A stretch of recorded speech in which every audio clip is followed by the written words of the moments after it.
c'est M. Netanyahou qui a demandé encore de continuer à attendre pour Khan el-Ahmar et pour d'autres choses.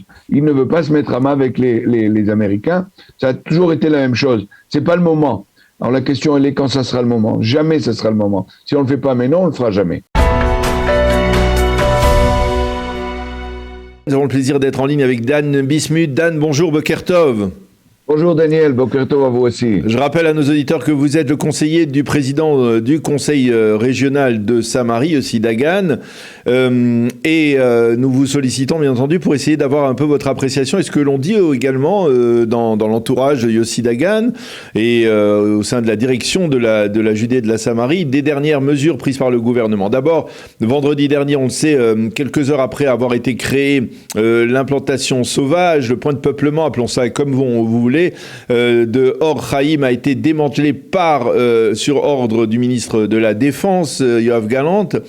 Et cela intervient donc alors que, comme l'a mentionné le lendemain le ministre de la Sécurité nationale, Itamar Ben-Gvir, eh bien l'implantation, le village bédouin de Khan el-Ahmar n'est toujours pas évacué. Alors d'abord, première question, est-ce que vous avez le sentiment, plus d'un mois après la formation du gouvernement, eh bien que ce gouvernement fait deux poids et deux mesures entre les implantations israéliennes et l'implantation de Bédouins palestiniens dans la Judée en particulier?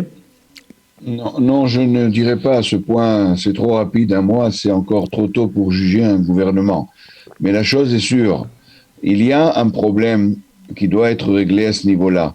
Et ce problème, et par rapport à ce que vous avez rappelé, à ce qui s'est passé vendredi, c'est un problème de non-fonctionnement comme il faut avec le gouvernement. C'est-à-dire qu'entre le ministre de la Sécurité, enfin de la Défense, et le ministre des Finances, M. Smotrich, et M. Gallant, il y avait un malentendu. C'est ce qui a créé le problème. Je ne veux pas dire par là que l'implantation qui a été faite vendredi, je ne l'appellerai pas sauvage, parce que s'il y a sauvage, c'est surtout du côté des forces de l'ordre et pas tellement des personnes qui étaient là-bas. J'appellerais ça une implantation hors la loi. Et c'est pour ça que M. Ben-Gvir a tout à fait raison en disant qu'il faut régler ces problèmes légalement. C'est-à-dire que nous, on n'est pas pour les implantations hors la loi, mais on est pour que ce se fasse pour tout le monde. C'est-à-dire pas seulement pour les Juifs, mais comme vous l'avez cité avec le site de Khan el-Ahmar, que là-bas aussi la loi est appliquée. Ce qui n'est pas fait actuellement, mais je pense que c'est un dysfonctionnement. C'est pas encore une réplique contre le gouvernement. Vous n'avez pas l'impression que justement ce ministère de la Défense avec bicéphale avec deux directions, deux dirigeants, Yoav Gallant d'un côté et Bezalel Smotrich de l'autre, eh bien risque d'entraîner, on va dire, d'autres malentendus et parfois peut-être même des malentendus qui pourraient même mal se terminer? Vous avez tout à fait raison si c'était le cas. Mais je répète, ce n'est pas le cas. Il y a ici un dysfonctionnement. Monsieur Smotrich est censé s'occuper de la direction civile du ministère de la Défense, ce qui est une chose. Et de toute façon, il dépendra des décisions du ministre de la Défense, quoi qu'il en soit. Mais il doit avoir la prérogative, comme il y a des directeurs de département dans le ministère de la Défense, il y a aussi un ministre qui s'occupe de ces deux choses-là. Et c'est une chose qui est tout à fait positive parce que M. Smotrich l'a expliqué que son but, c'est de rendre civil pas seulement le côté palestinien comme il le fait actuellement, mais aussi le côté israélien, c'est-à-dire de rendre les services qui seront donnés par le ministre de la Défense jusqu'à présent, par les autres ministères, chose qui n'est pas actuelle. Actuellement, le gros problème, c'est qu'on passe beaucoup d'autorités, de bureaux pour arriver à une solution. Alors que si vous ou moi, nous allons à Jérusalem dans un ministère, nous allons directement dans ce ministère. Alors qu'aujourd'hui, on doit passer par l'entremise de cette direction civile qui crée beaucoup de problèmes en dehors du fait que même objectivement, il fait une aflaya, comment vous dites ça ? Une discrimination entre les Juifs et les Israéliens pour les Palestiniens. que vous le sachiez d'abord, si vous permettez, on est actuellement avec une quantité de 80 000 maisons en Judée et Samarie qui sont illégaux du côté palestinien. 80 000, alors que du côté israélien, on atteint difficilement les 4 300. Et ce qui n'est pas dû à sauvage, comme vous l'avez dit tout à l'heure, mais c'est dû au dysfonctionnement qu'il y a avec ces directions civiles du ministère de la Défense. C'est une chose qui est très grave. Rien que le mois dernier, le gouvernement actuel, qui fait des efforts, on le voit, a détruit 38 bâtiments. 38, alors qu'il y en a 80 000. Vous voyez un petit peu la quantité par rapport au travail qui est fait par ces directions civiles. Et ça, c'est une chose que M. Smotrich veut changer. Qu'est-ce qu'il veut changer ? Il veut changer cette situation. Il veut changer la façon de voir les choses actuellement, c'est-à-dire l'ordre de préférence qu'a la direction civile du gouvernement, du ministère de la Défense. Il veut changer cet ordre de préférence. C'est-à-dire qu'actuellement, pour lui, la préférence, c'est de s'occuper de ces 4 300 maisons juives dans la Judée et Samarie, et pas des 80 000 maisons qui ont été construites illégalement par les Palestiniens. C'est une chose aberrante. Rien que cette année simplement 2022, il y a eu 5 500 nouveaux bâtiments palestiniens, ce qui est une augmentation de presque 80% par rapport aux 2 années précédentes. C'est dû au gouvernement qui était au pouvoir pendant cette année et demie-là et qui a foutu la pagaille.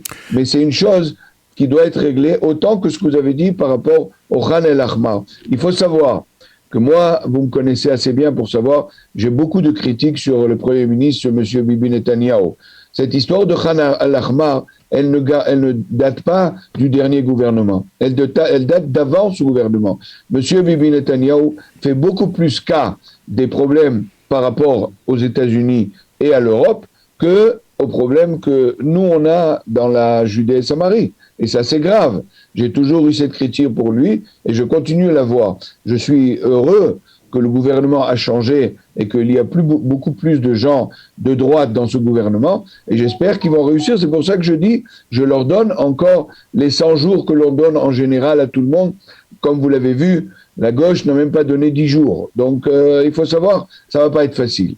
Vous pensez qu'il y a une sorte de contradiction dans le dossier de Khan el-Ahmar au niveau de la position des États-Unis et des Européens qui ne veulent pas la démolition de Khan el-Ahmar alors que c'est une décision de la Cour suprême, alors que d'un autre côté, eh bien justement, on s'inquiète des changements que la Cour suprême pourrait subir dans le cadre de la réforme de Yariv Levin ? Tout à fait, vous avez tout à fait raison. C'est une aberration que la Haute Cour de justice, qui est, je le dis ouvertement, qui est à gauche, par ces juges qui ne sont pas, discrets sur leur conviction, et qui a dit qu'il fallait détruire cette chose-là. Et M. Netanyahou, ça fait longtemps, il ne le fait pas. Ni dans le gouvernement précédent, avant le dernier gouvernement, ni dans ce gouvernement, il ne l'a pas encore fait. Et c'est une chose qui est aberrante, parce que si déjà on a eu une décision de la Haute Cour de justice de faire cette chose-là et on ne le fait pas, c'est une aberration et c'est dû à une seule chose, à la peur de M. Netanyahou, des États-Unis et de l'Europe. Et c'est grave, ça veut dire que c'est eux qui fixent la politique de notre gouvernement. Et c'est une chose que j'espère va être changée avec l'apport du grand nombre de gens de droite qui sont dans ce gouvernement-là. Alors concrètement, Or Chaim, ça a été démantelé parce que ça a été fait, on va dire, dans la précipitation. Est-ce que, par exemple, dans le Conseil de Judée, dans le Conseil de Samarie, est-ce qu'il y a des plans très clairs de construction, de développement d'implantations existantes que vous avez soumis et que vous allez soumettre au gouvernement ? Tout à fait. D'abord, mettre en place ce qui a été décidé par Madame Shaked dans le dernier gouvernement, c'est-à-dire le Ishuv de Eviatar, plus les 38 Ishuvim qui n'ont pas été encore reliés à l'électricité. Vous savez qu'il y a là-bas des femmes et des enfants qui souffrent du froid à cause de ce fait-là, parce que, comme vous le savez, la solution que l'on a trouvée, c'est des générateurs. Mais les générateurs, vous savez comment ça se passe, il faut toujours les recharger, il peut y avoir des problèmes, il peut y avoir aussi des problèmes avec l'électricité de l'EDF, comme on dit en France, Oui. mais c'est pas une solution. Et cette solution doit être mise en place. À part cela, bien sûr, il y a beaucoup de projets nouveaux que l'on veut faire. Les gens attendent, si vous saviez le nombre de gens qui attendent pour venir s'installer dans de nouvelles implantations, vous n'y croirez pas. Le gouvernement, M. Netanyahou, si je vous disais le chiffre actuellement, là, dans la radio ou la télé, on aurait tout de suite une crise cardiaque, c'est monsieur le Premier ministre. C'est une chose qui est quand même aberrante. Ça veut dire, donnez-nous un chiffre, on chiffre par milliers, par dizaines de milliers? Par dizaines de milliers. Je vous le dis, c'est quelque chose qu'il faut savoir. Pourquoi on fait ça? Pas parce qu'on veut faire énerver M. Netanyahou. On fait ça parce que de l'autre côté, il y a une organisation du côté palestinien, ça s'appelle le programme de Fiad, d'un ancien Premier ministre de l'autorité palestinienne, qui le but, c'est de construire, mais pas dans les régions A et B, j'espère que tout le monde sait déjà la différence de ces choses-là, mais dans la région C, qui est sous autorité israélienne. Il faut savoir que c'est la plus grande partie au niveau du terrain de Judée et Samarie, d'accord, et qu'il y a très peu de Palestiniens dans cette région-là. On en compte à peu près 50 000 personnes. La grosse majorité des Palestiniens, ils sont dans les villes. Ils ne sont pas dans ces régions-là. Et nous, ce qu'on veut faire, c'est des régions qui sont considérées comme des régions à territoire gouvernementaux. Et on veut y construire pour l'avenir du pays. C'est pas pour énerver quelqu'un ou d'autre. Le contraire, l'autorité européenne qui aide beaucoup, et M. Dagan était dernièrement à Bruxelles pour leur démontrer combien leur argent est utilisé à mauvais escient, oui. Ils sont là à donner beaucoup d'argent. Bien sûr, les États-Unis aussi. Et c'est une chose qui est assez grave pour l'avenir de l'État d'Israël. Justement, puisque vous évoquez les Européens, je voulais vous interroger il y a quelques semaines là-dessus. Les Européens apparemment développent de manière illégale la construction on va dire, de localités palestiniennes, en Judée essentiellement, mais aussi peut-être aussi en Samarie, dans les zones C, qui sont des zones qui doivent être sous contrôle exclusif de l'État d'Israël. Est-ce que aujourd'hui encore ça se poursuit, cette activité des Européens? Tout à fait, ça se poursuit. Il y a bien entendu une volonté de la part du gouvernement d'arrêter ces choses-là. On est, comme on vous l'a dit tout à l'heure, en pourparlers officiel et officieux avec eux pour arrêter ces choses-là, parce que la majorité de l'argent qui verse à l'autorité palestinienne, comme je vous l'ai dit, elle n'arrive pas seulement à ces choses-là, ça arrive aussi aux assassins qui reçoivent, c'est à peu près 7% du budget de l'autorité palestinienne. 7%, vous imaginez, qui va pour tenir les familles et les assassins. Et donc, par le biais de cette chose-là, on arrive à toucher les Européens. Les Américains vérifient plus l'argent qu'ils passent, mais les Européens, pas du tout. Ils donnent de l'argent, des sommes folles. C'est-à-dire pas seulement aux Palestiniens, entre parenthèses. Malheureusement, ils le donnent aussi à des organismes israéliens de gauche, d'extrême gauche, je dirais, certains même anarchistes, pour leur apporter cette histoire. Comme vous le savez, beaucoup d'Israéliens de gauche vont manifester dans les territoires contre l'armée et contre l'autorité du ministère de la Défense. Contre nous, c'est-à-dire c'est des gens à nous qui font des actions qui vont même jusqu'à la violence contre nos soldats pour justement permettre aux Palestiniens, excusez-moi, de développer ces choses-là. Et c'est une chose qui est très grave.